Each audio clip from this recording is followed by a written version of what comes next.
पक्ष शरदचंद्र पवार पक्षाचं अत्यंत अभ्यासू नेतृत्व म्हणून या महाराष्ट्राला लाभलेले आमचे सर्वांचे महाराष्ट्राचे नेते आदरणीय जयंतराव पाटील साहेब या ठिकाणी आपल्याला मार्गदर्शन करण्यासाठी लाभलेले आहेत। मी सर्वाला विनंती करतो की माझ्यावर प्रेम करणारा एवढा मोठा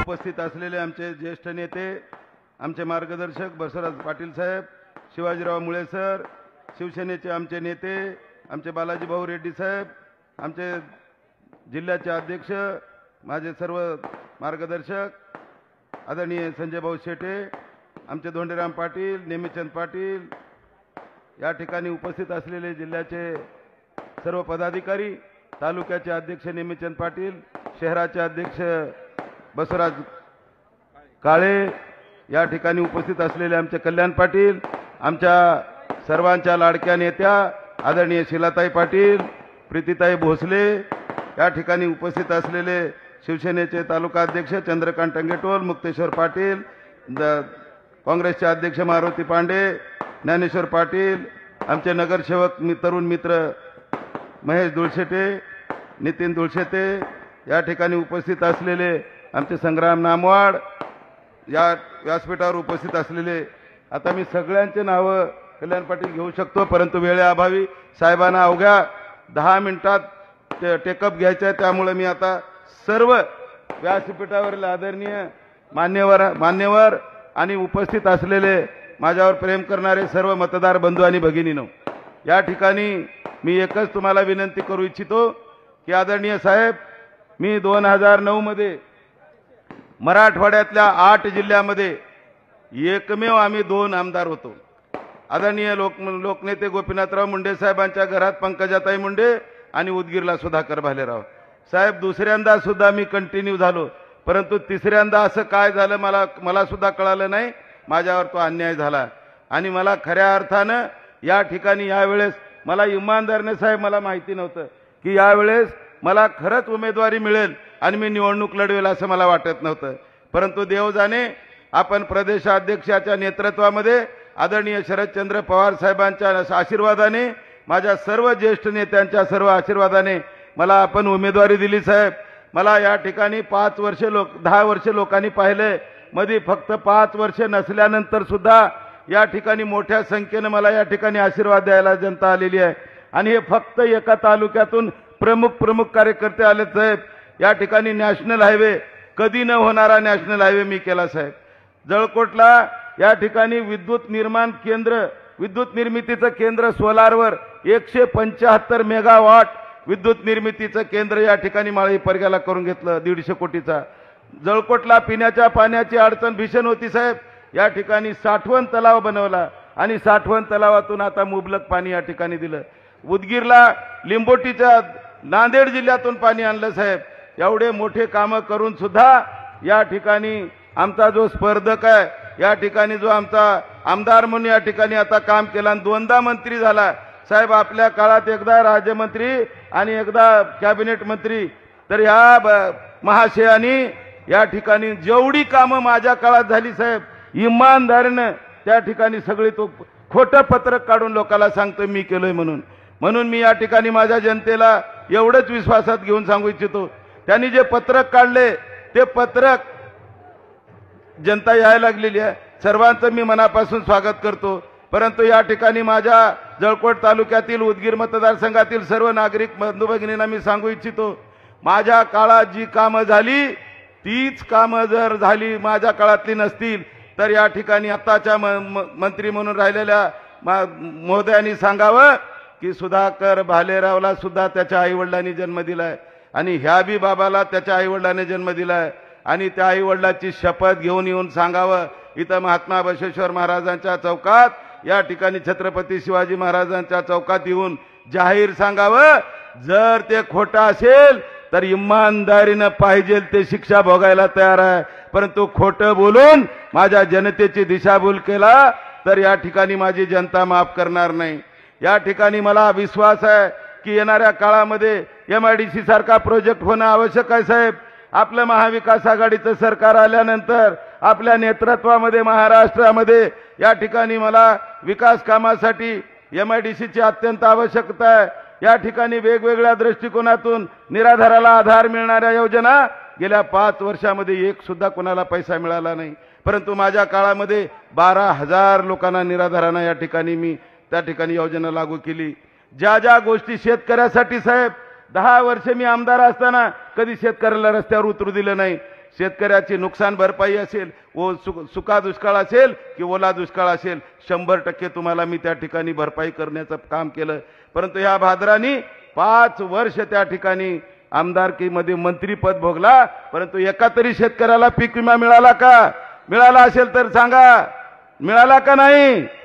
जरा सांगा साहेबांना, कळू द्या, मिळाला का नाही?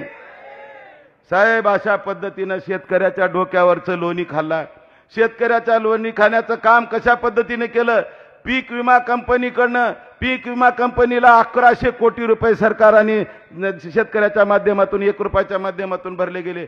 1100 कोटी रुपयाचा घोटाळा केलाय साहेब, 1100 कोटीचा। आणि साहेब तुमच्या आशीर्वादाने तिरू नदीवर 7 बॅरेजेस, मी 10 बॅरेजेसची मागणी केली होती, आपणच ते मंजूर केलेले आहेत। मला आठवतंय आपली सही आहे त्याच्यावर साहेब, त्याच्यामध्ये 150 कोटीचा घोटाळा आहे।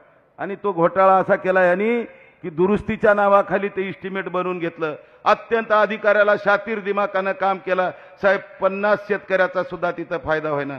मी 95 लाखामध्ये ज्या नदीवर, तिरू नदीवर मी पाणी पिऊन मोठा झालो, ज्या तिरू नदीवर मी पोहायला शिकलो, त्याच नदीच्या किनाऱ्यावर माझं लाळी गाव आहे।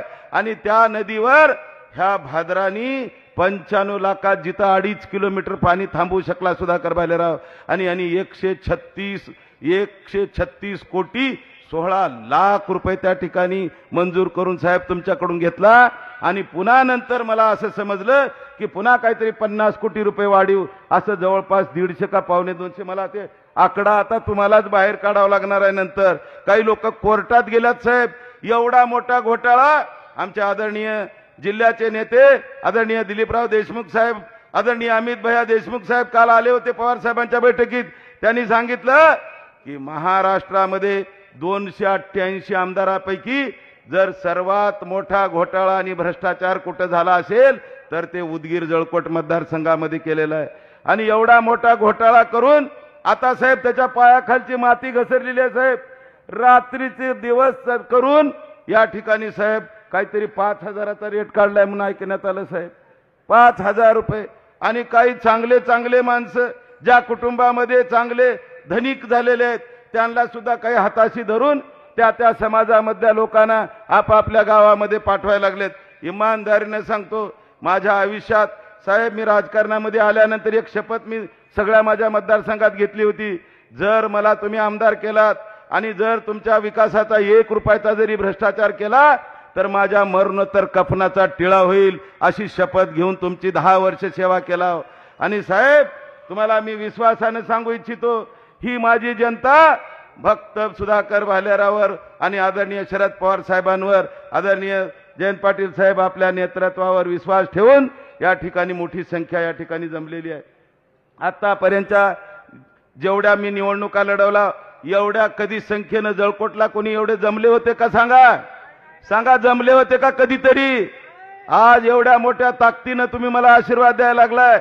मी तुम्हाला एकच विनंती करेन, तुम्हाला एकच माझी शपथ आहे, जर सुधाकर भालेरावावर जर विश्वास असेल आणि सुधाकर भालेरावने 10 वर्ष इमानदारीने काम केलंय, नॅशनल हायवे सारखे कामं केलाय, लाईटचं कामं केलाय, पाण्याचे कामं केलाय, हे सगळं जल मिशनची योजना साहेब 4,200 कोटीची योजना त्या काळात मी मंजूर करून घेतली होती। आज ते कामं गावागावाने पिण्याच्या पाण्यामध्ये सुद्धा घोटाळा आहे। हायवे दारूचे धंदे, आमच्या आया बहिणी गावोगाव गेल्यानंतर एकच विनंती करतात, साहेब तुम्ही 10 वर्ष होतो कधी दारूचा धंदा एवढा वाढला नाही। मोठ्या प्रमाणामध्ये गावोगाव अवैध दारूचे धंदे सुरू झालेत।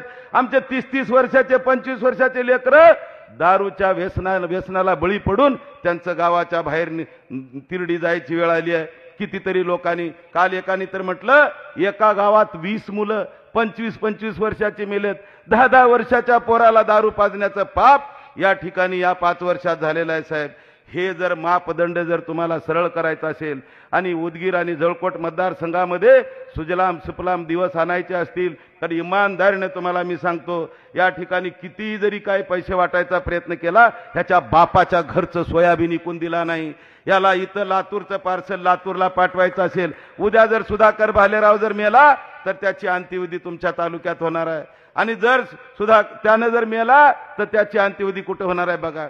मला उदगीरचा आणि जळकोटचा सर्वांगीण विकास हाच सुधाकर भालेरावचा ध्यास राहणार आहे। म्हणून तुम्हाला मी अधिक वेळ घेणार नाही, मला आणखीन तुम्हाला बोलायचं आहे, आणखीन तुम्ही मला भरभरून आशीर्वाद देणार आहे ह्याच्यात शंका नाही। परंतु आदरणीय साहेबांना एकच विश्वास द्या, जयंत पाटील साहेब मोठ्या हिमतीनं या ठिकाणी त्यांना वेळ नव्हता तरी सुद्धा साहेबाला म्हटलं, साहेब माझा जळकोट तालुका अत्यंत दुर्गम तालुका आहे आणि ह्या दुर्गम भागातील या जनतेला तुम्हाला विश्वास द्यावा लागेल। सुधाकर भालेरावला पुढच्या पिरियडमध्ये जेवढे माझ्यावर अन्याय झालेत त्या अन्यायाला तुम्हाला मला वाचा फोडून मला तुम्हाला न्याय द्यावा लागेल, आणि तुम्ही माझ्या जनतेला वचन दिलं पाहिजे, तुम्ही काहीही करा परंतु तुम्हाला जळकोटला यावं लागेल। साहेब मला तुम्ही वेळ दिलात त्याबद्दल मी एवढं तुमचं अंतःकरणपूर्वक या ठिकाणी आभार व्यक्त करतो। आणि साहेबांना तुम्ही विश्वास द्या, सुधाकर भालेरावला जर तुम्ही मतदान रूपी माझं नाव मतदानाच्या दिवशी 20 तारखेला मतदान आहे, मतदानाच्या मशीनवर माझं नाव 2 नंबरवर आहे, वरून 2 नंबरवर सुधाकर संग्राम भालेराव, त्या ठिकाणी समोर माझी ब्लॅक अँड व्हाईटची फोटो आहे आणि त्याच्या समोर तुतारी वाजवणारा माणूस हे चिन्ह आहे, आणि 2 नंबरच्या बटनच्या समोरील तुतारी वाजवणारा चिन्हाच्या समोरील जर बटन दाबून मला मोठ्या प्रमाणात आशीर्वाद तर तुम्ही देणार आहे। परंतु साहेबाला सांगा की साहेब या ठिकाणी आमच्या सुधाकर भालेरावला आम्ही भरघोस मताने निवडून देणार आहे, परंतु या ठिकाणी तुम्ही नुसतं एवढेच बसून निवडून देणार आहोत हे जरी खरे असलं तर मला फक्त 14 दिवस अगोदर उमेदवारी मिळाली आहे। मला जरा फिरायला वेळ कमी मिळाला आहे, तुमचं गावागावात दर्शन घ्यायला थोडासा प्रचारामध्ये वेळ कमी मिळाला आहे। मी हात जोडून तुमच्या चरणावर मी नतमस्तक होणार आहे। जिथं जिथं मी कमी पडला असेल तिथं तिथं तुम्ही मला आशीर्वाद देण्यासाठी माझे आई वडील भाऊ बहीण नातेवाईक मित्र समजून मला आशीर्वाद द्या, आणि जिथं जिथं फोनवर कनेक्टिव्हिटी करता येईल आपल्या मतदारसंघातल्या सर्व जनतेला नागरिकाला नातेवाईकाला मित्राला एकच सांगा, मला जर तुम्ही आशीर्वाद देणार आहे तर हाच आशीर्वाद तुम्ही दुसऱ्याकडे सुद्धा फोन करून मागा, आणि मला आशीर्वाद देत असताना मला आज 2 हात वरी करून सांगा की सुधाकर भालेराव तुम्हाला आम्ही 100% आशीर्वाद देणार आहोत। या ठिकाणी मी म्हणेन रामकृष्ण हरी, तुम्ही मना 2 हात वरी करून वाजवा तुतारी, जोरात कळू द्या जरा जळकोटला आणि उदगीर मतदारसंघाला, रामकृष्ण हरी, रामकृष्ण हरी, रामकृष्ण हरी। आदरणीय शरदचंद्र पवार साहेबांचा, आदरणीय शरदचंद्र पवार साहेबांचा, आदरणीय जयंत पाटील साहेबांचा, आदरणीय दिलीप देशमुख साहेबांचा, आदरणीय अमित भैया देशमुख साहेबांचा, आदरणीय उद्धव बाळासाहेब ठाकरे साहेबांचा। धन्यवाद। आदरणीय जयंत पाटिल साहब, मंच पर आने से पहले मैं 30 सेकंड में एक शेर बोलना चाहता हूं। जो हमारे उम्मीदवार को मिनिस्टर बनाए जयंत पाटिल साहब, उनके तरफ से एक शेर, तेरे साथ सफर छोटा रहा, तेरे साथ सफर छोटा रहा मगर उम्र भर याद रहेगा, हारेंगे नहीं इस बात की तसल्ली रख, हारेंगे नहीं इस बात की तसल्ली रख, यूं मिटना होता तो कब के मिट गए होते। हमसे ताल्लुक रखोगे तो तबीयत ठीक रहेगी, हमसे ताल्लुक रखोगे तो तबीयत ठीक रहेगी। हम वो हकीम हैं जो लफ्जों से इलाज करते हैं। आदरणीय जयंत पाटिल साहब। हम वो हकीम हैं जो लफ्जों से इलाज करते हैं। आपल्या व्यासपीठावरील सर्वच मान्यवर नेते आणि बंधू भगिनींनो, वेळ बराच झालेला आहे आणि मला इथून कोल्हापूर जिल्ह्यात सभेला जायचंय। फक्त सुधाकर भालेराव यांनी या मतदारसंघामध्ये उपस्थित राहावं म्हणून आदेश दिला आणि त्याप्रमाणे आज इंदापूरहून इथं पोहोचलेलो आहे। आपल्या सर्वांचा निर्धार पक्का दिसतोय। उद्याच्या 20 नोव्हेंबरला सुधाकर भालेराव यांच्या तुतारी वाजणाऱ्या माणसाच्या मागे आपला आशीर्वाद उभा करताना तुम्ही त्यांना नक्की विधानसभेत पाठवाल याची मला आता खात्री वाटायला लागली. निवडणुकांची पद्धत अलीकडे बदलायला लागली. लोक प्रचार करतात आणि त्यानंतर आत्मविश्वास गमावल्यावर लोक पैसे वाटायला लागतात. आपण निवडून प्रचार करूनही येत नाही म्हटल्यावर माणूस शेवटच्या टप्प्यात काय पडेल ते पण मला निवडून द्या असा हट्ट करत असतो. वाम मार्गाने लोक पैसे मिळवतात, भ्रष्टाचार केलेला असतो, घरात ठेवायला जागा नसते आणि मग गोरगरिबांची मतं विकत घेण्याचा प्रकार हा अनेक ठिकाणी आपल्याला पाहायला मिळतो. आणि म्हणून जळकोट आणि उदगीरच्या आमच्या मतदारांना स्वाभिमानानं जगत असताना या मतदारसंघाचा विकास करून घेण्याची इच्छा आहे. कुणाच्याही मागं कशाहीसाठी पळण्याची भावना ही उदगीरकरांना नाही, जळकोटकरांना देखील नाही आहे. आणि म्हणून आपल्या सर्वांना पहिली विनंती करेन की आता शेवटचे 2-2.5 दिवस राहिले. लोक काहीही करतील, लोक सगळी आमिष दाखवण्याची शक्यता आहे आणि ती आमिष दाखवत असताना आपलं स्वाभिमानीपणा कधीही न सोडता आपण आपल्याला योग्य वाटतो अशा उमेदवाराला विजयी करा. आमच्या सगळ्यांच्या मताने या मतदारसंघाचं उत्तम प्रतिनिधित्व सुधाकर भालेराव करतील आणि म्हणूनच पवार साहेबांनी त्यांना उमेदवारी दिलेली आहे. पवार साहेबांची या मतदारसंघात उदगीरला सभा होऊन गेली. आज पुन्हा एकदा जळकोटला सभा झालेली नव्हती म्हणून आपणा सर्वांना भेटायला मी आलोय. आज आपल्या सर्वांना महाराष्ट्राच्या समोरचे अनेक प्रश्न सांगून वेळ घालवण्याची गरज नाही. तुम्ही महागाईला तोंड देताय, जीएसटी सारखा जिजिया कर तुमच्या डोक्यावर आहे. तुमच्या साडीपासून कपड्यापासून अन्नधान्यापर्यंत सगळ्यांवर या सरकारने कर लावलाय. चपलेपासून शेवटच्या दिवसाचं कफन वापरतो त्याच्यावर या सरकारने कर लावलेला आहे. दुसऱ्या बाजूने बेरोजगारी वाढलेली आहे. महाराष्ट्राच्या बाहेर या सरकारच्या काळात उद्योग गेले, मोठमोठे प्रकल्प बाहेरच्या राज्यात गेले, विशेषतः गुजरातमध्ये गेले आणि गुजरातच्या विरोधी बोलण्याची ताकद राज्याचे मुख्यमंत्री आणि 2 उपमुख्यमंत्र्यांना नाही आहे. आणि त्याचा परिणाम हा झाला की गुजरात दरडोई उत्पन्नात महाराष्ट्राच्या आता पुढे गेला. त्यामुळे दरडोई उत्पन्नात गुजरात पुढे गेला याचा अर्थ गुजरातची लोक श्रीमंत झाली आमच्यापेक्षा. आम्हाला त्याचं वाईट नाही, पण आम्ही खाली गेलो याचं दुःख मात्र आहे. आणि त्यासाठी आपण सगळ्यांनी हे नाकर्तेपणाचं सरकार, महाराष्ट्रातल्या युवकांना नवी दिशा दाखवून रोजगार निर्माण करण्याची क्षमता नसणारं सरकार, महाराष्ट्रातल्या कायदा व सुव्यवस्था ही यांच्या काळात अजिबात टिकलेली नाही. त्यामुळे महाराष्ट्रातली कायदा व सुव्यवस्थेत आमच्या भगिनींच्यावर होणारे अत्याचार, लहान बालकांच्यावर होणारे अत्याचार यांचं प्रमाण यांच्या काळात वाढलं आणि राज्य चालवण्याची धमक यांच्यात नाही हे आता अनेक आकडेवारीतून महाराष्ट्राला कळलेलं आहे. आता पराभव होणार या भीतीनं भाजप आणि त्यांचे मित्र पक्ष राष्ट्रवादीवाले आणि एकनाथ शिंदेंचा पक्ष हा आता शेवटच्या टप्प्यात लोकांना सांगतोय बटेंगे तो कटेंगे. आता बटेंगे तो कटेंगे म्हटल्यावर ही 18व्या शतकातली घोषणा आहे. मग काटण्याचा प्रकार, तलवारीने युद्ध खेळण्याची व्यवस्था त्यावेळी होती 18व्या-19व्या शतकात. अमित शहा आणि ते उत्तर प्रदेशचे मुख्यमंत्री योगी आदित्यनाथ हे महाराष्ट्रात येऊन सांगतात बटेंगे तो कटेंगे.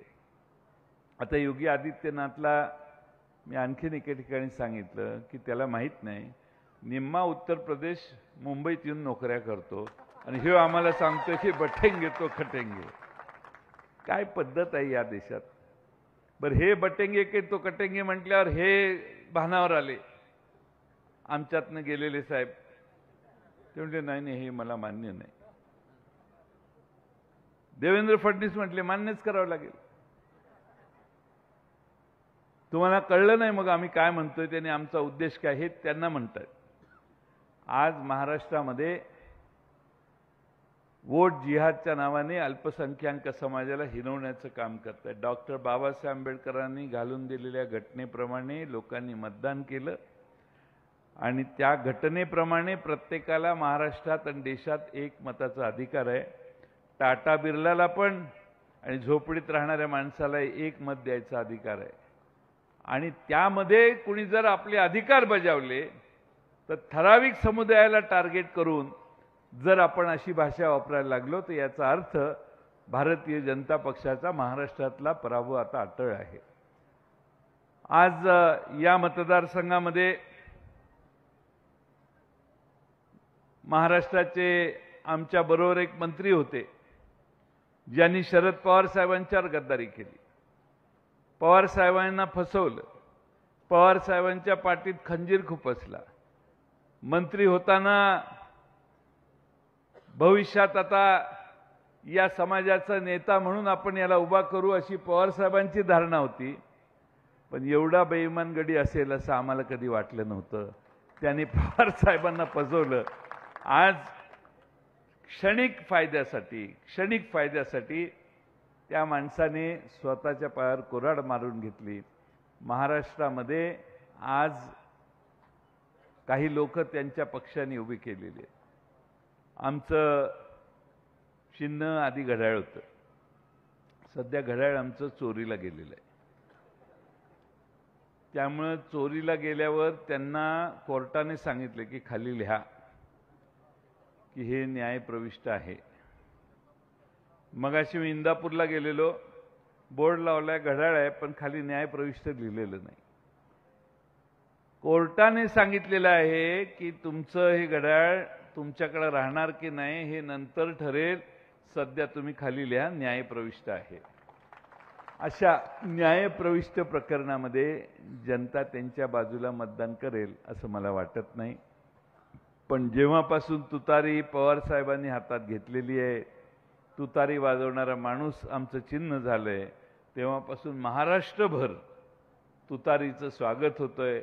आणि महाराष्ट्रातल्या जनतेनं आता निर्धार पक्का केलेला आहे की पुन्हा एकदा या 84 वर्षाच्या योद्ध्याच्या मागे आपण सगळे उभं राहू आणि महाराष्ट्रामध्ये शाहू फुले आंबेडकरांचं सरकार आणण्यासाठी शरद पवार साहेब असतील, उद्धव ठाकरे साहेब असतील आणि काँग्रेसचे आमचे सगळे नेते असतील, त्यांच्या पुढाकारानं बहुजन समाजाचं राज्य महाराष्ट्रात आणू.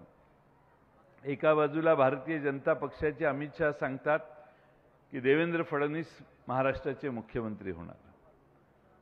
दुसऱ्या बाजूने काही लोक सांगतात की अमके होणार तमके होणार. अचानक देवेंद्र फडणवीस यांनी काल परवा म्हटल्यात आता मी थांबतो म्हणून. मी पुन्हा येईन म्हणणारे देवेंद्र फडणवीस आता म्हणायला लागलेत की मी आता ह्याच्यातनं माघार घेतो. माघार फक्त 2 दिवसासाठी आहे. निवडून आल्यावर जर त्यांची मेजॉरिटी झाली तर देवेंद्र फडणवीसांनाच मुख्यमंत्री ते करतील. कारण अमित शहाने एकदा दोनदा 3 वेळा सांगितलेलं आहे की आमचं भारतीय जनता पक्षाचं नेतृत्व देवेंद्र फडणवीस करतील. त्यामुळे आपल्याला चॉईस आहे.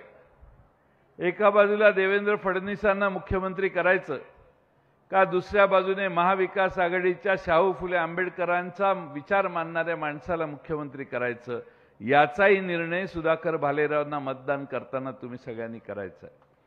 आपल्या सर्वांना बरेच प्रश्न सांगून मी जास्त वेळ घेणार नाही, पण सुधाकर भालेराव यांना विधानसभेचा 10 वर्षाचा चांगला अनुभव आहे. अनेक पद्धतीनं त्यांनी संघटनेत चांगलं काम केलेलं आहे. आपल्या प्रश्नांची जाण आहे आणि त्यांनी सांगितलं की मी इथं राहणार आहे, माझा शेवटी याच मातीत होणार आहे. त्यामुळं मी तुमच्या मातीत मिसळलेला कार्यकर्ता आहे, तुमच्या बरोबरचा कार्यकर्ता आहे आणि त्यामुळं तुम्हाला कधी अंतर देणार नाही. मला वाटतं या ठिकाणी तुम्ही ज्याला मागच्या वेळी निवडून दिलं, पवार साहेबांनी त्यांना राज्यमंत्री आणि मग मंत्री केलं, पण गद्दारी काही थांबली नाही. जयकोटला तिरू नदीवर बॅरेजेससाठी 7 बॅरेजेससाठी त्यावेळी बराच मोठा निधी मंजूर केलेला मी. तिरू नदीवरील बॅरेजेसची व्यवस्था माझ्याच सहीनं झाली. आता श्रेय दुसरं कोणी घेत असेल तर तुम्ही ओळखून घ्या, पण तिरू नदीवरचे बॅरेजेस मंजूर करण्याचं काम जलसंपदा मंत्री म्हणून मी केलेलं आहे. बहुतेक सगळी कामं आमचं सरकार असताना या मतदारसंघात झालेली आहेत. आता शेवटी काम मंजूर आज झाल्यावर उद्या सकाळी उभं राहत नाही, ते हळूहळू पुढे जात असतं. त्यामुळे जेवढी कामं सध्या उद्घाटित होत आहेत ती सगळी ही आपलं सरकार असताना, काँग्रेस, राष्ट्रवादी आणि शिवसेनेचं सरकार असताना सुरू झालेली आहेत. आता श्रेय त्याचं दुसरं नवं सरकार घेत असेल तर भाव वेगळा. आज शेतकऱ्यांचे फार प्रश्न आहेत. सोयाबीनची परिस्थिती काय मी तुम्हाला सांगायची गरज नाही. ज्या भागामध्ये सोयाबीन उत्पादक शेतकरी आहेत ते एवढे प्रचंड संतापलेले आहेत की देवेंद्र फडणवीसांनी 13 साली मोर्चा काढला त्यावेळी त्यांनी सांगितलं की 6,000 रुपये सोयाबीनला मिळाले पाहिजे. मागच्या वेळी ज्यावेळी मोर्चा सत्तेत असताना ते म्हटले 6,000 रुपये मिळाले पाहिजे. आताही म्हणतायत 6,000 रुपये मिळाले पाहिजे. म्हणजे 14 सालापासून 6,000 रुपयाचा दर मनात पण ही वाढवेना झालेले आहेत. एखादा म्हणेल की नाही बाबा 7,000 रुपये मिळाले पाहिजे, पण काँग्रेसच्या खरगे साहेबांनी आता जाहीर केलेलं आहे की महाविकास आघाडीचं सरकार आलं तर सोयाबीन खरेदी 7,000 रुपयाच्या पेक्षा जास्त दराने करण्याचं काम आम्ही महाराष्ट्रात करू. आम्ही पंचसूत्री जाहीर केलेली आहे. त्या पंचसूत्रीत एक सूत्र आहे की महाराष्ट्रात पुन्हा सत्तेवर आल्यावर 19 साली आम्ही सत्तेवर आलो त्यावेळी आम्ही कर्जमाफी केलेली 2 लाखापर्यंतची. पण शेतकरी आजही मागच्या 2.5 वर्षात एवढा शेतकऱ्याला प्रश्न तयार केलेले आहेत, एवढी संकट शेतकऱ्यांवर आलेली आहेत.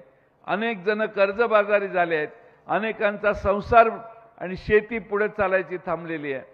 आणि म्हणून 3 लाखापर्यंतची कर्जमाफी आमचं सरकार आल्यावर आम्ही करायचा निर्धार केलेला आहे.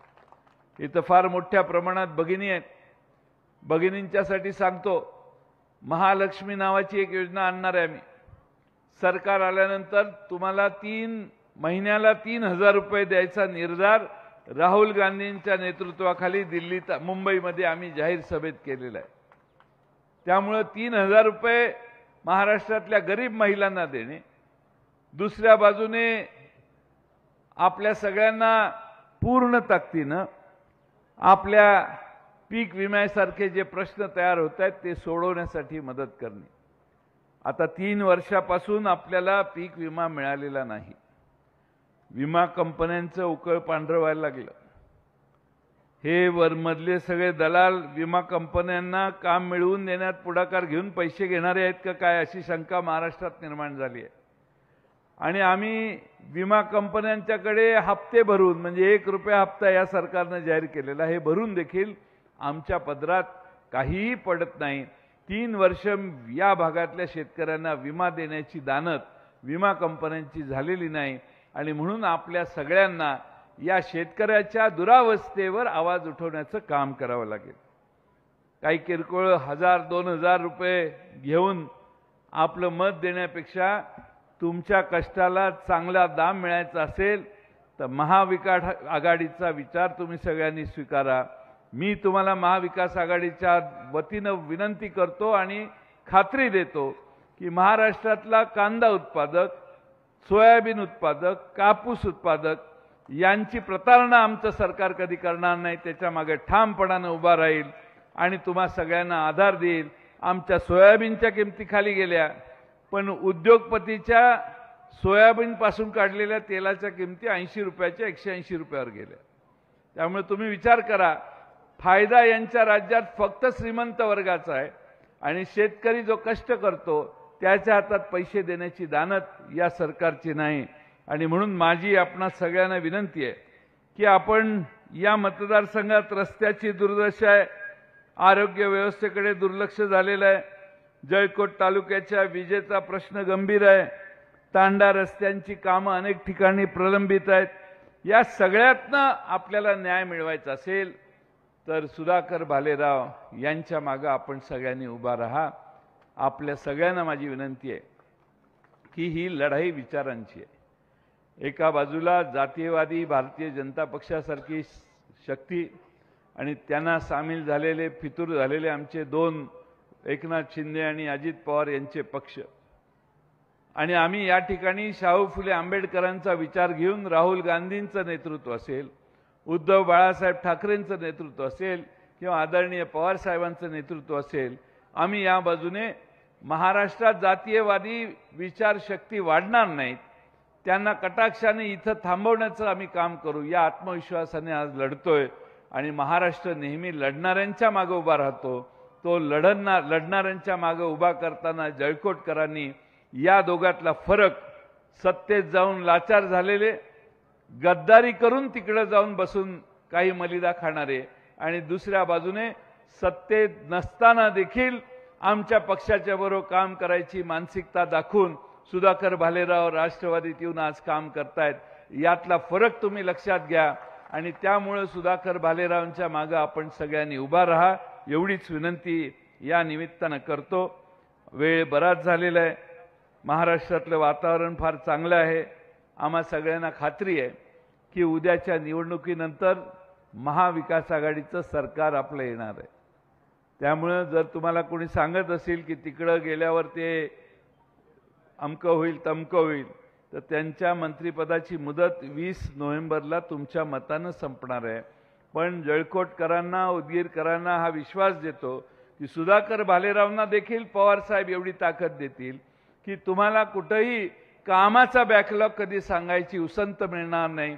प्रचंड ताकदीनं सुधाकर भालेरावांच्या मागे पवारसाहेब आशीर्वाद उभा करतील आणि तुम्हाला सगळ्यांना न्याय देण्याचं काम करतील. फक्त एकच विनंती आहे की गद्दारांना पाडण्याचं काम मात्र तुम्ही उद्याच्या निवडणुकीत करा. आता शेवटी जाताना सगळ्या पुरुषांनी माझं एक काम करावं, म्हणजे मी जातो. घरी गेल्यावर